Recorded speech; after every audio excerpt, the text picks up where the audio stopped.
Hello friends, आज इस video में देखेंगे हम लैपटॉप मदरबोर्ड में जो 3 वोल्ट और 5 वोल्ट सेक्शन होता है, 3 वोल्ट एंड 5 वोल्ट सेक्शन होता है।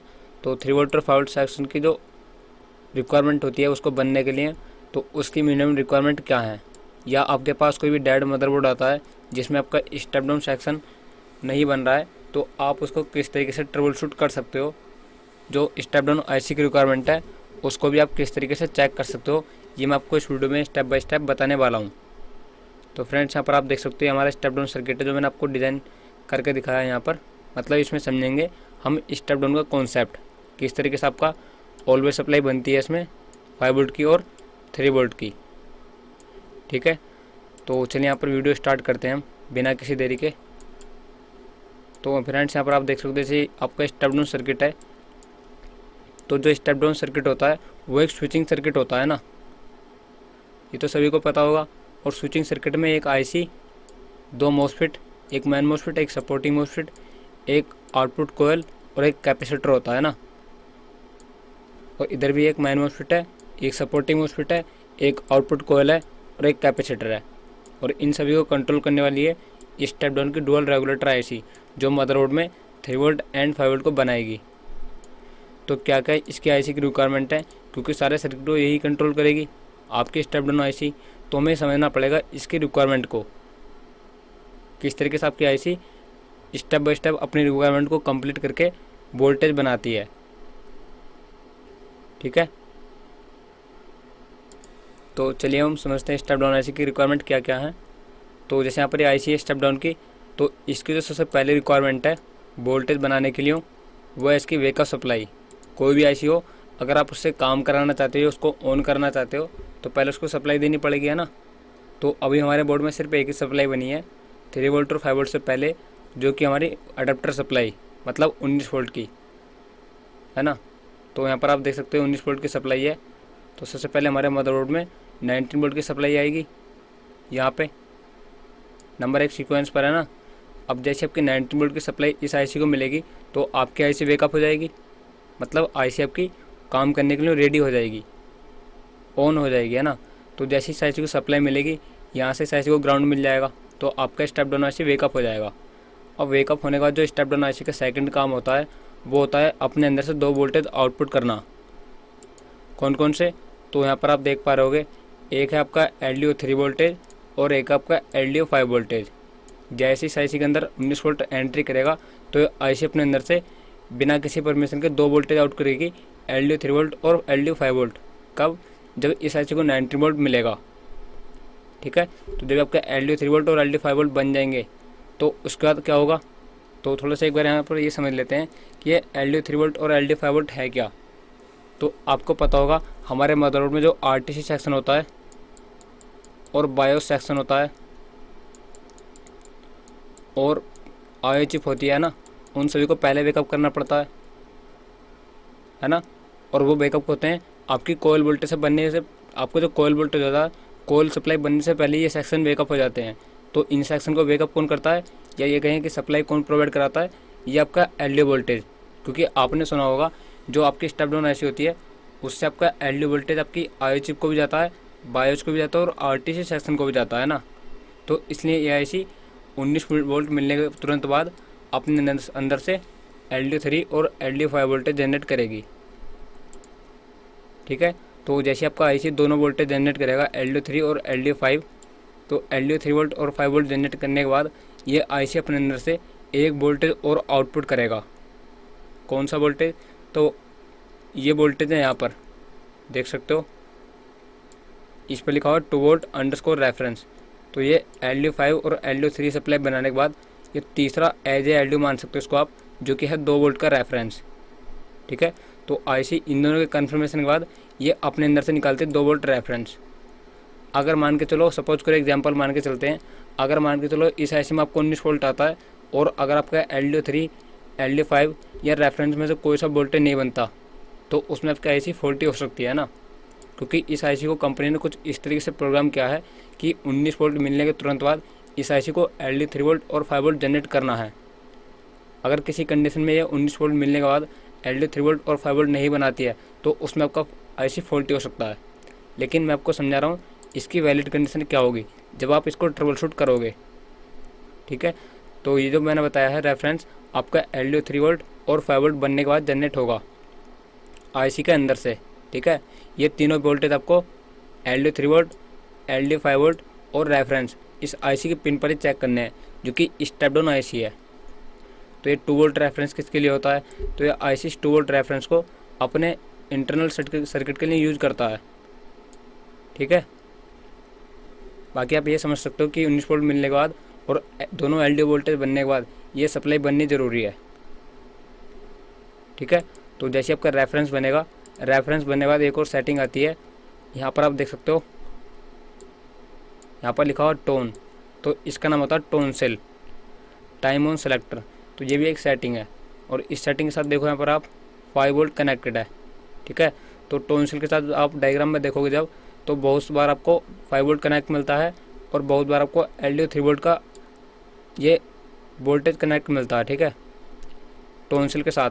अब क्योंकि टोन सेल एक सेटिंग है तो सेटिंग का वोल्टेज फिक्स नहीं होता, उसमें आईसी के अकॉर्डिंग और डायग्राम के अकॉर्डिंग वोल्टेज चेंज मिलते रहते हैं। लेकिन मैंने एक पर्टिकुलर बनाया आपको समझाने के लिए कि इस पर आपको 5 वोल्ट मिलेगा, ये फिक्स नहीं है कि यहाँ पर 5 वोल्ट ही मिलेगा, आपको 3 वोल्ट भी मिल सकता है। हालांकि टोन सेल पर आपको कोई ना कोई वोल्टेज मिलेगा ज़रूर, किसी सर्किट में ग्राउंड भी रहता है। ठीक है, बाकी आपको देख लेना है कि टोन सेल किसके साथ कनेक्टेड है। अच्छा, यहाँ पर इसका काम क्या है फिर टोन सेल का, तो टोन सेल का काम है, ये जो आपके मैन मोस्फेट सपोर्टिंग मोस्फेट है, ये आपका PWM सर्किट है। और PWM सर्किट में क्या होता है, स्विचिंग होती है ना, तो स्विचिंग के लिए क्या होता है, मोस्फेट को ऑन ऑफ करना पड़ता है। तो ये टोन सेल इस आईसी को ये बताता है कि ये जो मोस्फेट हैं, मैन सपोर्टिंग मोस्फेट इधर और इधर जो मैन सपोर्टिंग मोस्फेट है, इनको कितनी फ्रीक्वेंसी के साथ ऑन कराना है एग्जैक्ट, जो आपका इधर 5 वोल्ट ऑलवेज बने और इधर आपका 3 वोल्ट ऑलवेज बने।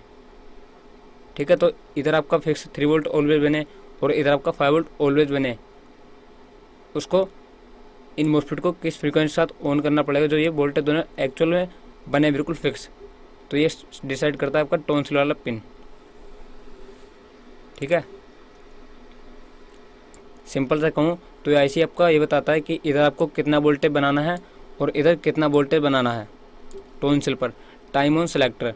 ठीक है, उसके लिए क्या करता है, इस आईसी को बताता है कि इस मोस्फेट को कितनी फ्रीक्वेंसी के साथ ऑन ऑफ करना है। तो जैसे इसमें आपका सबसे पहले 1 नंबर पर आपका वोल्टेज आया, सेकंड पर आपका LDO वोल्टेज जनरेट हुआ, थर्ड पर आपका LDO 5 वोल्टेज जनरेट हुआ और फोर्थ नंबर पर आपका 2 वोल्ट रेफरेंस जनरेट हुआ और फिफ्थ पर आपका टोन सेल।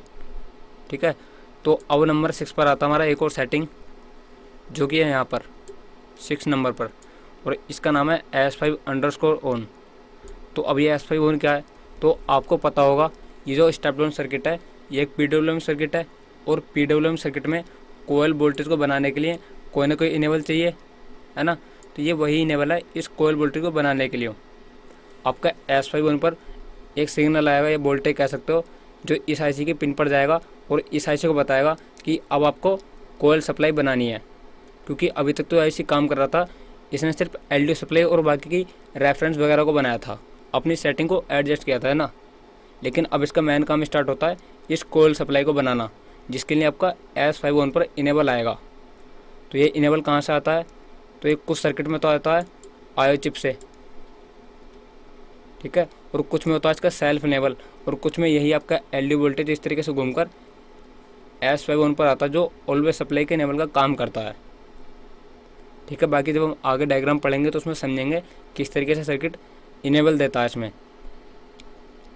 तो जैसे आपका S5 आता है इसमें, तो S5 आने के बाद क्या होता है, इस आईसी को पता चल जाता है कि इसे अब कोयल वोल्टेज बनाना है ना। इसे क्या बनाना है, कोयल वोल्टेज, क्योंकि अभी तो इससे जो कोयल वोल्टेज से पहले का काम था LDO वोल्टेज बनाना और रेफरेंस जनरेट करना, इसने वो काम किया था। लेकिन अब इसका मेन इंपॉर्टेंट काम क्या है, कोयल सप्लाई को बनाना, क्योंकि ये कोयल सप्लाई पूरे मदरबोर्ड में डिस्ट्रीब्यूट होगी। ये इधर आपका 5 वोल्ट ऑलवेज सप्लाई बनेगा इस कोयल पर PL1 पर, और इधर आपका 3 वोल्ट ऑलवेज सप्लाई बनेगा इस PL2 पर। इस सप्लाई को बनाना है इसका मेन इंपॉर्टेंट काम। तो उसके लिए आपका S5 पर इनेबल आएगा। तो जैसे ही आईसी को S5 पर इनेबल रिसीव होगा तो आईसी क्या करेगा, ये जो इधर मैन सपोर्टिंग मोस्फेट है, देख सकते हैं मैन मोस्फेट का गेट इस आईसी के साथ कनेक्टेड है और इसका नाम लिखा हुआ है यहाँ पर UG मतलब अपर गेट, और ये एक सपोर्टिंग मोस्फेट है, इसका गेट भी इसी आईसी के साथ कनेक्टेड है इसका नाम है LG लोअर गेट। तो जैसे आपको S51 मिलेगा, ये इन मॉस्फेट को स्विचिंग कराएगा, मतलब इनके गेट पर कुछ इस तरीके से पल्स जनरेट करेगा। इस तरीके से अगर आप DSO से चेक करोगे तो नीचे वाले ऊपर वाले मॉस्फेट के गेट पर भी और नीचे वाले मॉस्फेट के गेट पर भी इस तरीके से पल्स जनरेट करेगा। तो जब इसके गेट पर मेन मॉस्फेट पर और सपोर्टिंग मॉस्फेट के गेट पर पल्स जनरेट होंगी तो यहाँ पर स्विचिंग स्टार्ट होगी। तो जैसे आपकी स्विचिंग करेंगे मॉस्फेट, और साथ ही साथ यहाँ पर देख सकते हो स्विचिंग के लिए मेन मॉस्फेट पर 19 वोल्ट भी है ना। तो स्विचिंग से क्या होगा, आपका इनेबल आने के बाद क्या होगा, ऐसी दोनों मॉस्फेट को स्विचिंग कराएगा। तो स्विचिंग से आपका ये जो PH वाली पिन है इसका अल्टरनेटिव ना होता फेज। तो यहाँ पर आपका बनेगा, इधर कितना वोल्टेज है 5 वोल्ट। तो ये मॉस्फेट उतनी फ्रीक्वेंसी के साथ ही ऑन ऑफ होंगे जिससे यहाँ पर 5 वोल्ट बन सके। ठीक है, तो IC को S51 पर इनेबल मिलेगा तो आपका ये स्विचिंग से 5 वोल्ट बनाएगा। अब ये 5 वोल्ट कहाँ पर मिलेगा, इस तरीके से इस कोयल पर। ठीक है, और ये कोयल हाई फ्रीक्वेंसी को ब्लॉक करके जो इधर आपका 5 वोल्ट है वो यहाँ पर भेज देगा आगे इस कोयल की आउटपुट में प्योर यहाँ पर। इसका नाम बन जाता है 5 वोल्ट ऑलवेज सप्लाई। ठीक है, और इसी वोल्टेज को जो आपका 5 वोल्ट है इसको स्टेबल रखने के लिए ऊपर एक पिन है बूट की।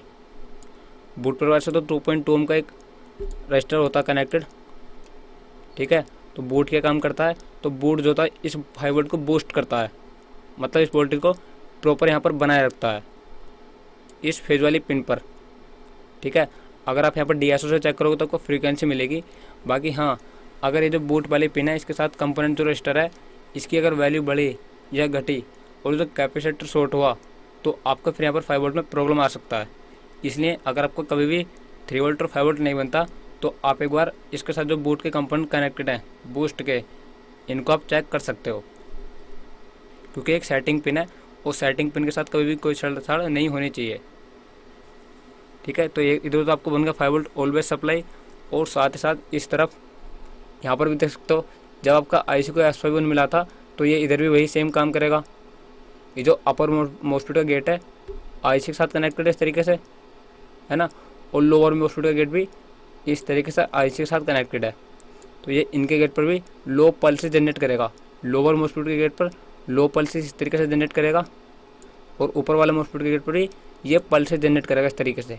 अगर आप DSO से चेक करोगे तो इस पल्स से क्या होता है, आपका main MOSFET supporting MOSFET switching करता है और आपका इधर 3 वोल्ट के अप्रोक्स वोल्टेज बनता है यहाँ पर, क्योंकि ये IC इन मेन सपोर्टिंग मॉस्फेट को उसी हिसाब से वोल्टेज को स्विचिंग कराता है जो आपके यहाँ पर प्योर 3 वोल्ट बने।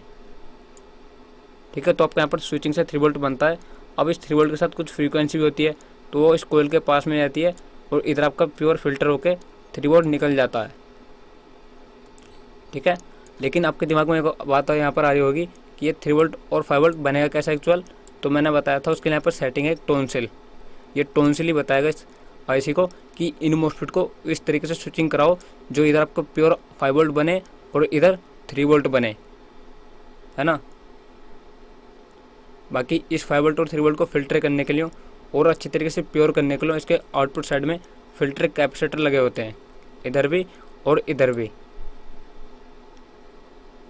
ठीक है, तो जैसे आपका इधर 5 वोल्ट बनेगा और इधर 3 वोल्ट मिलेगा, इनेबल आने के बाद तो दोनों वोल्टेज बन जाएंगे। अब बहुत सारे केसेस में क्या होता है कि IC को इनेबल तो मिल जाता है और इस S51 से पहले जितनी भी रिक्वायरमेंट है LDO 3 volt, LDO 5 volt, reference और टोनसिल, ये भी सारी कंप्लीट होती हैं, लेकिन फिर भी S51 आने के बाद भी वोल्टेज IC नहीं बनाती। तो उसमें क्या होता है, या तो कहीं ना कहीं आपकी IC की प्रॉब्लम होती है, क्योंकि उसको S51 मिलने के बाद वोल्टेज बनाना चाहिए था, मॉस्फेट को ट्रिगर करना चाहिए था, लेकिन उसने नहीं किया। तो उसमें आपके IC फॉल्टी होती है।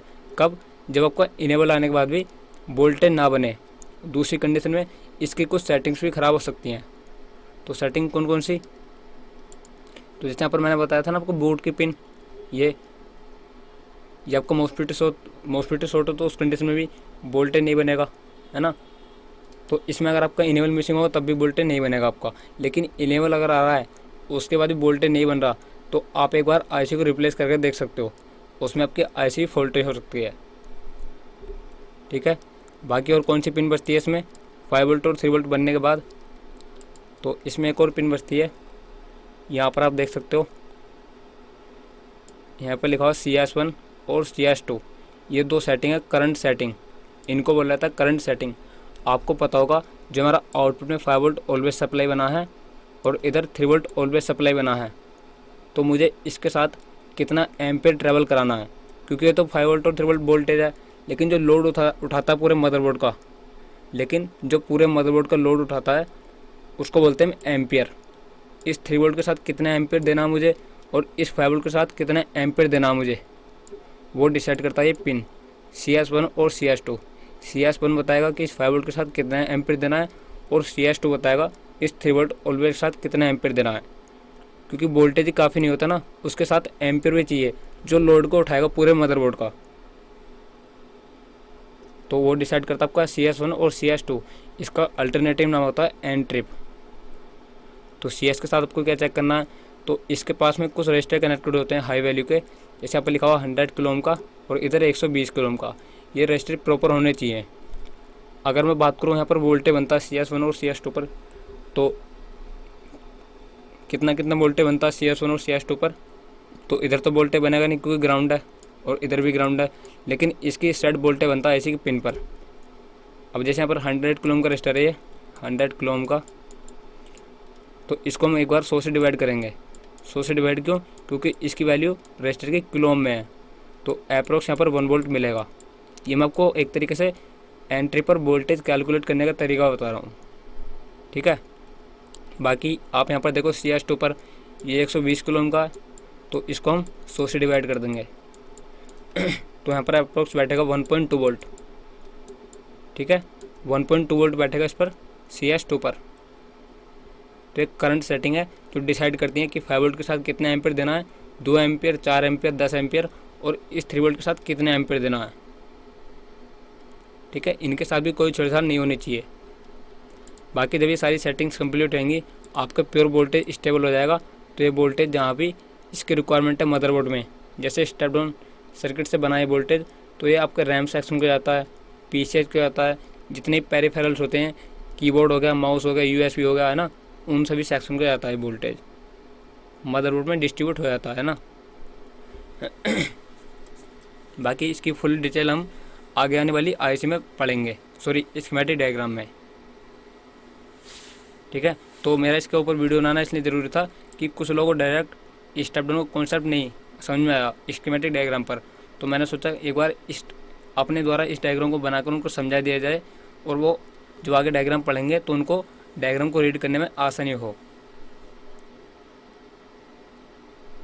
तो आई होप फ्रेंड्स आपको मेरी वीडियो पसंद आई होगी है। अगर आपको इस वीडियो में कोई भी डाउट है तो मुझसे पूछ सकते हो आप, ठीक है फ्रेंड्स। मैं मिलता हूँ आपको नई वीडियो में नए टॉपिक के साथ, तब तक के लिए बाय बाय।